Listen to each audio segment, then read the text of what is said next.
Oke, Assalamualaikum warahmatullahi wabarakatuh. Nama saya Rio Rawan dengan NIM 2005-204-084. Saya dari TI 2020P. Saya akan menjelaskan tentang model infrastruktur jaringan. Pengertian jaringan komputer. Jaringan komputer adalah sebuah kumpulan komputer dan peralatan lainnya yang terhubung dalam satu kesatuan. Jaringan komputer atau himpunan interkoneksi adalah sejumlah komputer autonomus atau otonom atau mandiri. Sistem terdistribusi sendiri adalah suatu sistem perangkat lunak yang dibuat di atas sebuah jaringan. Perangkat lunak lah yang menentukan tingkat keterpaduan dan transparansi suatu sistem jaringan. Perbedaan keduanya adalah terletak pada perangkat lunaknya, khususnya sistem operasi. Bukan pada perangkat kerasnya, jadi bukan pada hardware-nya, tapi lebih ke OS-nya atau operating system-nya. Terus ini contoh jaringan komputer ya, atau komputer jaringan. Itu ada dua, yaitu terpusat dan terdistribusi. Jadi terpusat ini ada satu server sentral, server pusat, dan bisa diakses oleh semua klien. Jadi jika ada klien yang ingin mengirim file atau dokumen ke klien yang lain, itu harus melalui server pusat ini. Terus ada server terdistribusi. Server terdistribusi sendiri ini nggak punya server pusat, jadi sesama komputer itu saling terhubung dan banyak itu, jadi banyak apa ya namanya, hubungan gitu, banyak keterkaitan. Jadi kalau server ini mau ngirim ke server ini nggak harus muter dulu ke komputer-komputer selanjutnya ya, bisa langsung ke server ini, nggak perlu pakai mengirim dulu ke server pusat atau server sentral. Pembagian jaringan berdasarkan cakupan jangkauan geografis. Ada PAN atau Personal Area Network, contohnya Bluetooth. Terus LAN atau Local Area Network, biasanya IP komputer tersusun masih dalam satu kelas. Tentunya kita bisa banyak lihat itu di lab komputer, atau biasanya warnet zaman dahulu masih pakai LAN juga. Terus MAN, Metropolitan Area Network, jaringan satu kota atau wilayah. Ini jangkauannya lebih luas dari LAN, jadi jangkauannya itu lebih besar, sisa satu kota, satu wilayah. Kalau LAN ini mungkin hanya satu ruangan atau beberapa ruangan, itu mungkin satu gedung. Terus WAN itu buat area network atau jaringan yang telah dunia, atau bisa kita sebut internet. Nah, ini gambarannya buat area network WAN ini kita ya gambarkan paling besar ya, internet itu. Terus untuk area network ini satu kota ya. Terus lebih kecil dari wide area network. Terus ada personal area network ini paling kecil, dan local area network ini mungkin bisa satu ruangan atau satu gedung ini. Terus jaringan berdasarkan aksesnya ada dua, yaitu intranet dan internet. Biasa intranet sendiri bisa diakses oleh kalangan internal. Terus internet sendiri bisa diakses oleh publik. Jaringan berdasarkan siaran atau castingnya. Yang pertama ada unicast, bantuan atau satu ke satu. Jadi seperti ini gambarnya. Terus ada multicast, satu ke grup. Jadi seperti ini. Enggak semuanya, tapi bisa banyak banyak tujuan gitu. Terus broadcast atau satu ke semua. Ini bukan salah satu atau beberapa lagi, tapi semuanya.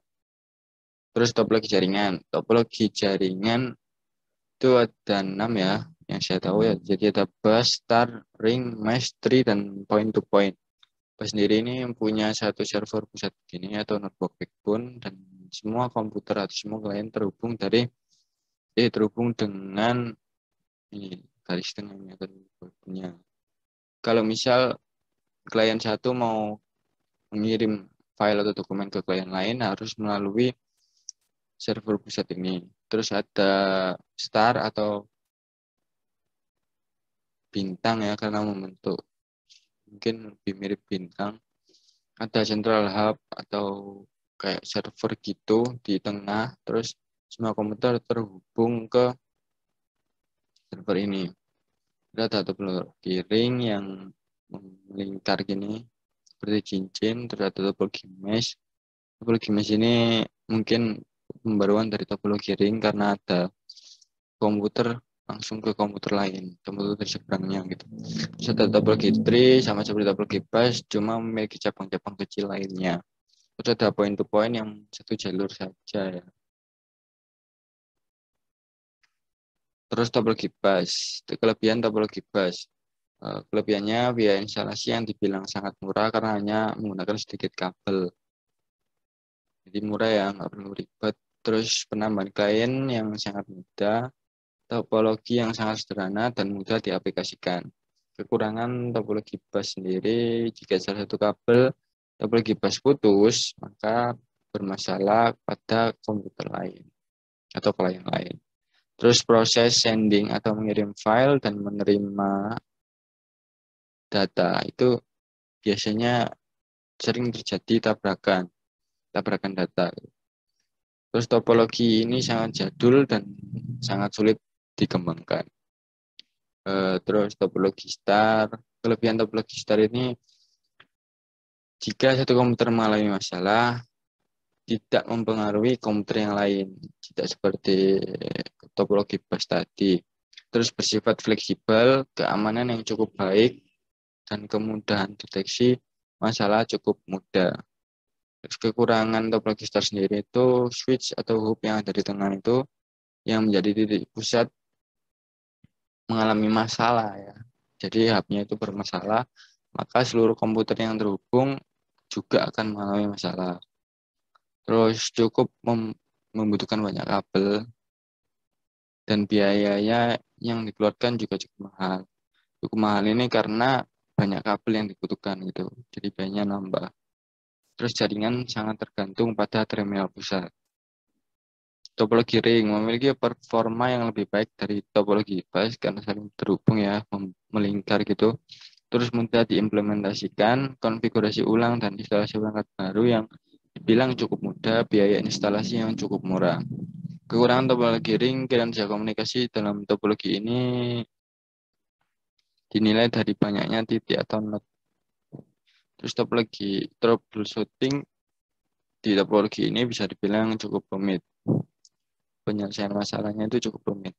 Terus jika salah satu koneksi putus, maka koneksi yang lain juga ikut putus karena melingkar jadi satu komputer saling terhubung. Jadi jika salah satu putus ya semuanya ikut putus. Terus pada topologi ini biasanya terjadi tabrakan data sama seperti topologi bus.